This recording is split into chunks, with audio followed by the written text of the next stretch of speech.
지난주 독수리오 형제를 부탁해도 재밌게 보셨나요? 이번에는 어떤 흥미진진한 이야기로 시청자들을 기다리고 있을지 함께 가보시죠. 그 여자가 다시 돌아온 이유, 정말 사랑 때문이었을까요? 누구도 예상하지 못했습니다. 오천수의 전 부인 강소연이 무릎까지 꿇고 돌아올 줄은 몰랐습니다. 해피엔딩을 향해 가던 술도가의 분위기는 순식간에 싸늘하게 얼어붙었습니다. 하지만 그것은 시작에 불과했습니다. 강소연이 돌아온 이후 오천수는 더 말이 없어졌습니다. 원래도 말수가 적은 편이었지만 이번에는 눈빛부터 달랐습니다. 문미순과 조심스럽게 쌓아가던 관계 역시 그대로 멈춰버렸습니다. 강소연은 매일같이 술도가 앞마당에서 오천수를 기다렸습니다. 나 진심이에요. 다시 잘해보고 싶어요. 그 말이 들릴 때마다 오천수는 손에 쥐고 있던 찻잔을 꾹 쥐었습니다. 그녀를 용서하기란 쉽지 않았습니다. 떠난 것도 아이를 핑계로 외면했던 것도 모두 그녀였습니다. 무엇보다 그녀는 떠나 있는 동안 한 번도 책임이란 걸 고민하지 않았습니다. 그는 형수 마광숙에게도 말하지 못한 고민이 하나 더 있었습니다. 강소연이 한국에 오기 전 미국에서 투자 사기에 연루됐다는 소문을 들은 적이 있었습니다. 그녀가 정말 천수를 사랑해서 돌아온 것인지 아니면 다시 돈이 필요해서인지 의심이 들기 시작했습니다. 한편 마광숙은 가족들 앞에서 연애 사실조차 꺼내지 못한 자신이 한심하다고 느꼈습니다. 오홍수는 대놓고 냉랭하게 굴었습니다. 형수님이 우릴 어떻게 속일 수 있어요?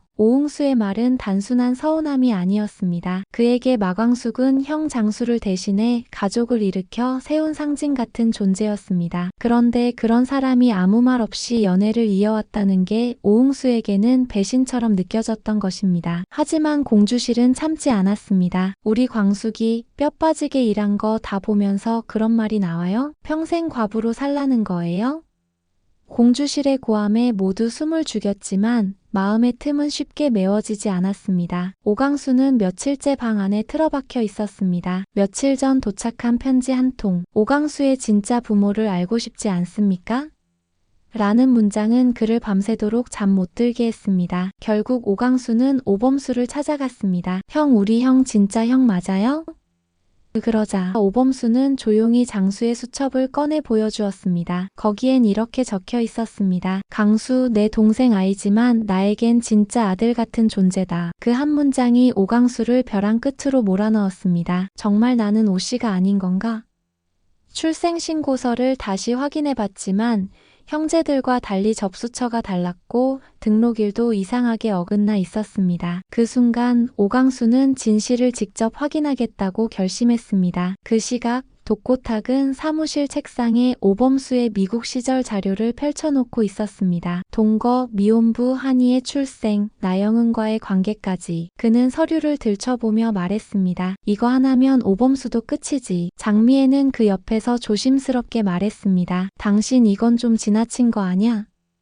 그러자 독고탁은 냉소적으로 웃었습니다. 우리 세리가 그 집안이랑 엮이는 꼴은 두 눈 뜨고 못 봐. 그날 밤 마광숙은 한동석에게 말했습니다. 동석 씨, 우리 그냥 정면으로 가요. 숨긴다고 해결되는 게 아니에요. 그러자 한동석은 고개를 끄덕이며 말했습니다. 그럼 내가 먼저 말하겠어요. 형제들 앞에서 내 진심 숨기지 않겠습니다. 다음날 한동석은 오씨 형제들 앞에 섰습니다. 제가 마광숙 씨를 좋아합니다. 결혼까지 생각하고 있습니다. 순간 분위기가 정적에 잠겼습니다. 첫 번째로 입을 연 사람은 오천수였습니다. 형수는 이제 우리 형수가 아니라는 거네요. 그 말에는 상실감이 짙게 배어 있었습니다. 그는 장수를 생각했고 마광숙을 진짜 가족으로 생각해왔기 때문이었습니다. 오광수는 조용히 고개를 숙였습니다. 가족이란 게 뭐지?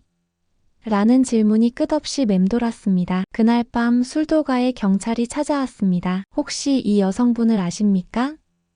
경찰이 내민 사진에는 강소연이 있었습니다. 사기 혐의로 수배 중입니다. 피해자 진술에 따르면 한국으로 도주한 정황이 포착됐습니다. 모두가 말을 잃었습니다. 그러자 오천수가 천천히 입을 열었습니다. 그 사람 지금 이 집에 있습니다. 한편 독고세리는 요즘 술도가에 자주 머물렀습니다. 정확히는 오범수의 곁에 있고 싶었습니다. 하지만 그 이유를 명확히 말하자면 단순한 좋아함이 아니었습니다. 그는 자신이 처음으로 진심을 감정을 꺼내본 사람이었고 동시에 자신이 믿고 싶은 가족이기도 했습니다. 세리는 어느 날 마광숙이 급히 외출한 사이 범수가 맡긴 아이 한이를 혼자 돌보게 됐습니다. 기저귀를 갈고 분유를 데우고 울음을 달래고 처음엔 멘붕이었지만 어느새 한이를 꼭 안은 채 서성이고 있는 자신을 발견했습니다. 한이가 자그마한 손으로 자신의 머리칼을 잡고 있을 때 세리는 묘한 감정을 느꼈습니다. 이 아이 나를 어떻게 기억하게 될까? 그 질문에 세리는 스스로도 답을 낼 수 없었습니다. 그날 저녁 범수는 조용히 세리에게 고맙다고 말했습니다. 네가 있어서 정말 다행이었어. 세리는 쑥스럽게 웃으며 말했습니다. 아기 키우는 거 쉽지 않네요. 근데 이상하게 싫진 않았어요. 범수는 웃었지만 속으로는 더 복잡해졌습니다. 그는 자신이 한이를 맡길 수 있는 사람을 찾고 있는 건지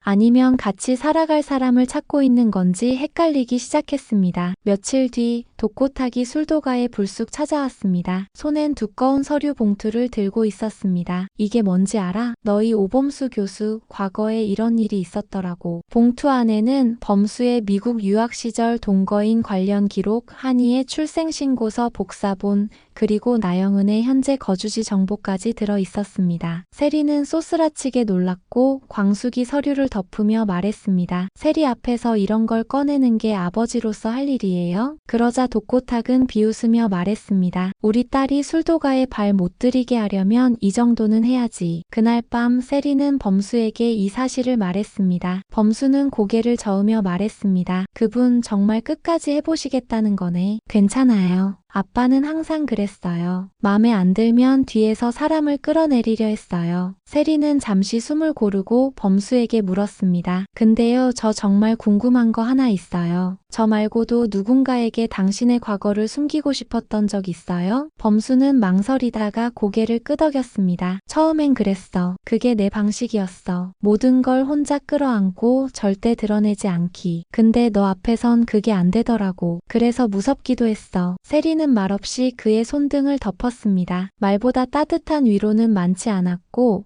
범수는 그 순간만큼은 마음의 문을 조금 더 열었습니다. 며칠 후 나영은이 술도가 근처 호텔 로비에서 우연히 세리를 마주쳤습니다. 그녀는 세리를 위아래로 훑어보며 웃었습니다. 당신이 한이 돌보던 사람이구나. 생각보다 괜찮네. 세리는 기분 나쁜 말투에 일부러 웃으며 받아쳤습니다. 당신이 그 유명한 나영은 씨구나. 생각보다 엄마 같지는 않네요. 두 사람의 대화는 오래가지 않았습니다. 서로의 감정을 다 읽을 필요도 없이 본능적으로 경계하고 있었습니다. 그날 밤 세리는 광숙에게 조심스럽게 말했습니다. 저 혹시 이 집에서 한이 돌보는 거 계속해도 될까요? 광숙은 미소 지으며 말했습니다. 그럼 왜 안 돼? 넌 이 집 사람인데. 세리는 그 말을 들으며 마음속에서 무언가 하나 자리를 잡는 것을 느꼈습니다. 아직 오범수가 그 마음을 다 받아들인 건 아니었지만 적어도 자신은 이 자리에서 도망치지 않겠다고 다짐했습니다. 이제 독고세리와 오범수의 관계는 호감 이상의 어떤 감정으로 흘러가고 있습니다. 하지만 독고탁의 개입, 나영은의 불안한 움직임, 그리고 한이를 둘러싼 양육 문제는 앞으로 더 큰 갈등을 예고하고 있습니다. 사랑이라는 단어는 아직 이들에게 너무 조심스러운 말이었지만 마음만큼은 이미 서로를 향해 조금씩 기울고 있었습니다. 다음 회 예고. 강소연 정말 사랑 때문에 돌아온 걸까요? 오천수가 그녀를 감쌀 수 있을까요? 아니면 다시 상처받게 될까요? 오강수의 출생 비밀은 점점 윤곽을 드러내고 있습니다. 지옥분의 과거, 오범수를 노리는 독고탁의 공격까지 가족이라는 이름으로 숨겨졌던 진실이 이제는 모두를 찢기 시작했습니다. 그리고 술도가에 죽은 줄 알았던 그 사람이 돌아옵니다. 이번엔 진짜 파멸이 시작될지도 모릅니다.